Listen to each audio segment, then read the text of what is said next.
Hello, and welcome back to one of our mini training sessions on Workbooks CRM. And in this one, we're going to cover the email to case feature in Workbooks. If you're using cases typically for customer support, service issues, and other related things. So take a moment to think about what your current process looks like if you're not familiar with this feature.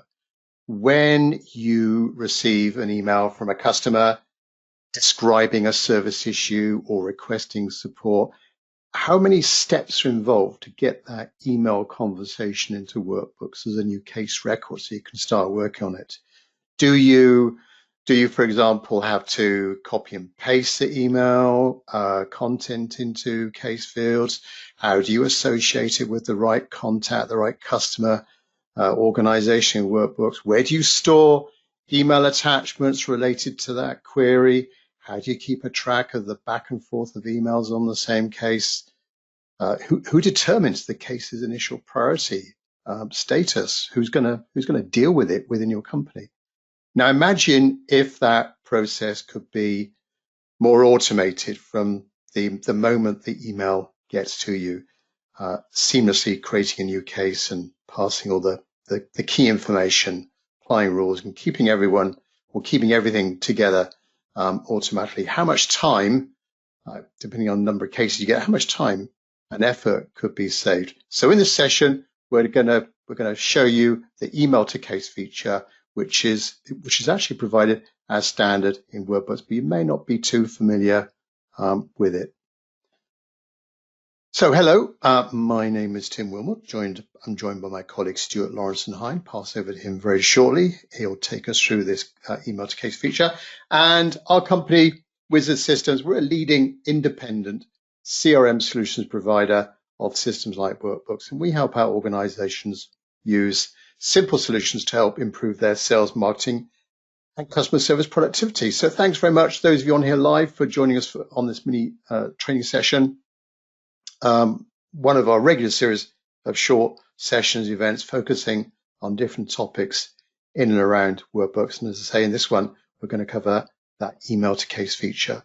Now, the audio part of this presentation one way only. If you've got a question about anything that we're talking about, pop that into the question section on your meeting control panel. It should be lurking there somewhere on your screen, and we'll do our best to answer that at the end. Okay, well, I'll now pass over to my colleague Stuart, and he'll take us through the email to case feature.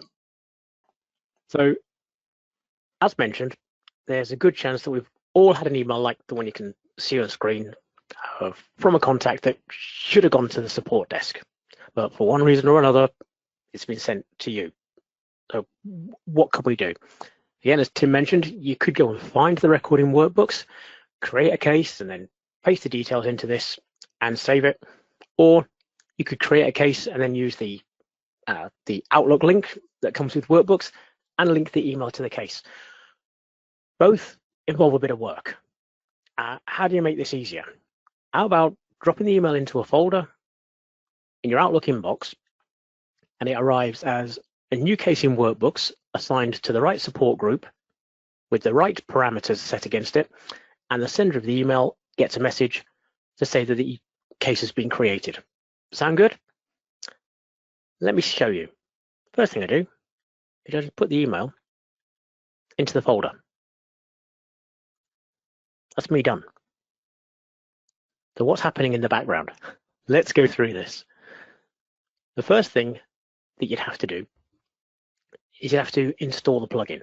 Lots of things in Workbooks, plugins, scripts. Plugins are really easy to set up. You need to have admin rights to get to this section.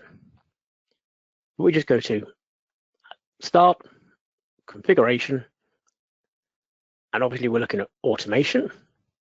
And here we're looking at plugins. You see, I've got the email to case installed. If I didn't, I would just click on Add Plugin, select it from the drop down, and there's a little button there that says Install. What does it give you out of the box? It just tells you a plugin to help configure manage the email to case with the Microsoft login. If I don't want it anymore, I can click on Install. Let me close that. Once you've installed it, the first thing it will do is it will create a new section in here called Other Integrations. And now we have email to case settings. Now I gave mine a great name, Stuart Sample. You may want to give it a slightly more important name than that. Let's take a look at some of the basic settings that are in here. First up, we see the email account that mine's been registered to. Email service provider. There's that folder. So it's looking at this folder within my inbox. So not every folder. Does the service work? Yes, it does. And what else can we do? There's a little bit more in here we can go and look at. I'm not going to go through all of these settings, but you'll see that really it's just a case of walking through these stages and setting it up to get it to work with your email service provider. Okay, so that's sort of the first part of it. Once you've configured the basics, in other words, you've told Outlook and Workbooks how to talk to each other for this, you're then going to go into your automation and look at your process. And again, there's my beautifully titled Stuart Sample. And this tells the system, how often do you want me to check? If you put an email into that folder, how often do we check to see what's in there? I've told mine every 5 minutes. Down there at the bottom, you may want every 10, every 15. I wouldn't go too quick in case you get lots of emails. And then the system just needs to be told, when we get this email, what do we do with it? And again, that's the bit that Tim alluded to. Do you want the person to receive an email back to say that a case has been created? Who's going to own this support call when it comes in that was created by an email? And these are all controlled by these parameters. And all you're doing is you're telling the system when this email arrives, based on these rules, do this. And I'll pick some up, but the beauty of the way that they've set this up is the descriptions for each one is quite detailed. So for instance, the case prefix, in other words, what letters or words do you put before your case? In my training system, it is the word case. And the way that this works is if someone sends me an email and the word case hyphen and then a number is in the subject line, and I drop the email into the folder, the system knows to add it to the case that already exists. If the word case with a hyphen doesn't exist, it will create, and that's controlled by what to do with emails that do not have a valid Workbooks case.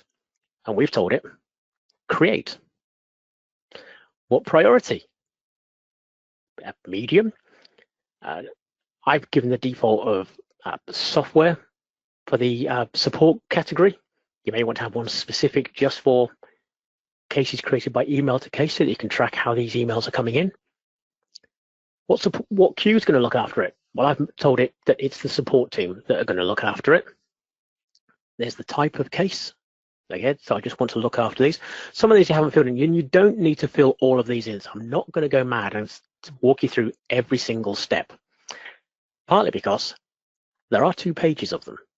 But as you can see, a lot of them are blank, and the system even tells you, leave blank to suppress. So there's some of these you can leave blank by default. When you're happy with this, save and close, and that's it, the system is running. Now, we saw me at the start of this little chat. I dropped an email into that box. I'm just going to see if it's run by checking the log. Did it create one in the last minute? 14:05, case created. So I'm going to save and close this. We don't need this anymore. I'm going to close that. Don't need that anymore. But if I go to my cases and I look at my open cases, font is too small. I didn't copy, I didn't paste, I didn't create.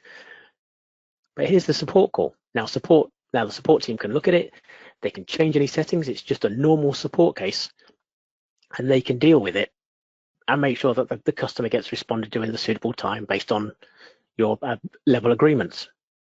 But that was it. Incoming email, dropped into a folder, and then Workbooks and the email to case process took care of everything else. And that's it, Tim. Back to you. Thanks very much, Stuart. So as you can see, simple dragging and dropping, automating the whole process, saving you time, a built-in plugin. If you are using Workbooks for support, tracking customer service issues, queries, problems, technical calls, it's very flexible. You can track different types of calls as well. I guess not everyone using a CRM system may be using cases or tickets, but we find that most of our clients do have some kind of customer support element to their business, and it's a great structured way of tracking those service issues. And typically, if you find lots of questions, queries come into you via email, this is going to save you a lot of time. So thanks very much, Stuart, for that. So before we go into see if there's any questions, I can see 2 or 3 have come in already. Just a quick recap of Wizard Systems. So we're a long-standing provider of CRM solutions. We provide any kind of service around Workbooks, provisioning the system, implementing it, customizing it to requirements, integrating with other applications, providing the training for you at your place, our place, or online, whichever is more convenient for you, and ongoing help desk support as well. So we're in together. We're here to support you to get the most out of Workbooks. So if you want any more information on the email to case feature, want any help getting it set up, any training on that feature, just contact any of us at Wizard Systems. Right, so questions then. Looks like there's a couple of questions from Miles. First question, what's the difference between a script and a plugin? Oh, good question. A script is code. It's programming. It lays out the programming requirements to do something within Workbooks. A plugin, someone's already done the hard work. It's already written. You just need to set up the parameters like you saw me do earlier. So a plugin, all the work's done. Yeah, so second question from Miles, what other plugins are available with Workbooks? Oh yes, I could have showed those. Some good ones are Credit Safe. Adobe Sign would be a good one. There's one for LinkedIn, and there's also one for GoToWebinar that you can just install straight into your Workbook system. Okay. Jane missed the start of the webinar. She's asking, is this a free plugin or is it an additional purchase? I believe it's just a plugin. I'm pretty sure it is free, Jane. Yeah, it's just free. Yeah. And yeah, all the other plugins are free as well. But you just need to be familiar with the setup there. So you might want to consult with Wizard as regards to the setup and mapping and setting up all those parameters. Fourth question from Sarah. Is there, oh, this is a good question. Is there an email to lead feature? Shall I answer that, Stuart? Yes, please. Yeah, so to my knowledge, no. But in our experience, most people would use and this is included as well. This is a feature built into Workbooks called Web to Lead. Basically, if you've got a form on your website, however simple it is or complex, that form or Workbooks can create a form for you where you're getting the details of the inquiry. Maybe in a sales inquiry, sales lead situation, you need to get more information from the inquiry or the inquirer as regards their full name and company name and product they're interested in, where are they located. So that's the whole idea of the form. So there's built into Workbooks is Web to Lead, and that would be a better way of managing those leads coming into Workbooks and routing it as well to the right. There's a little bit of automation that can be deployed and alerting an administrator or alerting the salesperson they've got a new lead. So yeah, that would be a better way of doing it.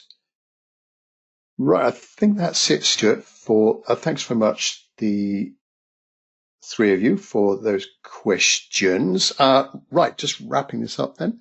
Current release of workbooks that you're on is 7.2. If you're interested in our Mastering Workbooks course, that's a one-day course at Wizardry Systems, our Bristol base. Really advanced topics on workbooks taking to the next level. Please contact us for more information on the agenda on that. And if you've got any topic suggestions for us to cover on the Workbooks Wednesday or Workbooks 101 sessions that you think would be of interest to other Workbooks users, then contact any of us at Wizard Systems. So thanks very much then for those of you watching live, or if you're watching recording this, we'll catch up with you hopefully same time next week on another Workbooks topic. Cheerio for now. Bye-bye.